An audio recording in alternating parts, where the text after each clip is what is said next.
అందరికీ నమస్కారం.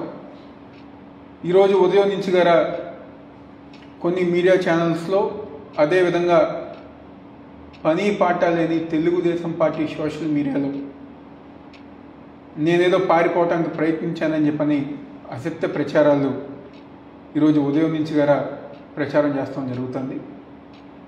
ఈరోజు పారిపోవాల్సిన అవసరం కానివ్వండి, పారిపోవాల్సిన కర్మ కానివ్వండి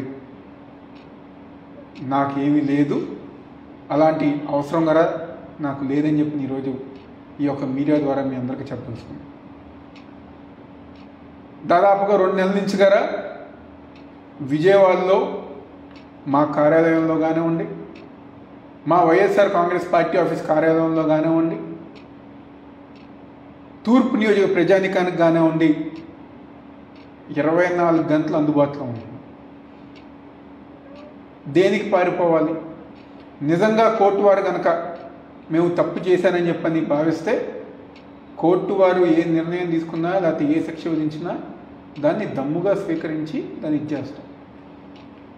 అంతేగాని మీరు పెట్టే తప్పుడు కేసులకి వీటికి భయపడి పారిపోవాల్సిన అవసరం నాకు లేదని చెప్పని మరొకసారి చెప్తాను.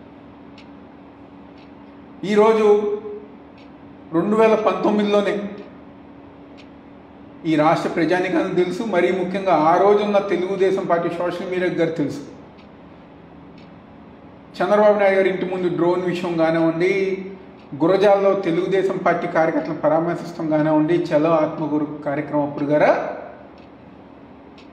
మిగిలిన తెలుగుదేశం పార్టీ నాయకులకు నేనేం పారిపోలా. ఆ రోజు దమ్ముగా ధైర్యంగా వెళ్ళా, ఫేస్ చేశా.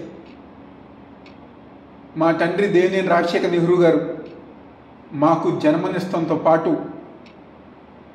ధైర్యంగా ఉండటం గారు నేర్పించారనే విషయం ఈ పని పాట లేని తెలుగుదేశం పార్టీ సోషల్ మీడియా తెలుసుకోవాలని చెప్పని భావిస్తూ మా నాయకుడు వైఎస్ జగన్మోహన్ రెడ్డి గారు, మా పార్టీ వైఎస్ఆర్ కాంగ్రెస్ పార్టీ మా కార్యకర్తలకి ఏ చిన్న ఇబ్బంది వచ్చినా 24 గంటలు మేము అండగా ఉంటాం, అందుబాటులో ఉంటాం, పార్టీ కార్యక్రమాలన్నీ గారు ముందుకు తీసుకెళ్తామని చెప్పిన సందర్భంగా చెప్తూ దయచేసి రాష్ట్ర ప్రజానికాన్ని, వైఎస్ఆర్ కాంగ్రెస్ పార్టీ నాయకుల్ని, కార్యకర్తల్ని ఇలాంటి అసత్య ప్రచారాలు నమ్మవద్దని చెప్పని మనస్ఫూర్తిగా కోరుకుంటున్నాను.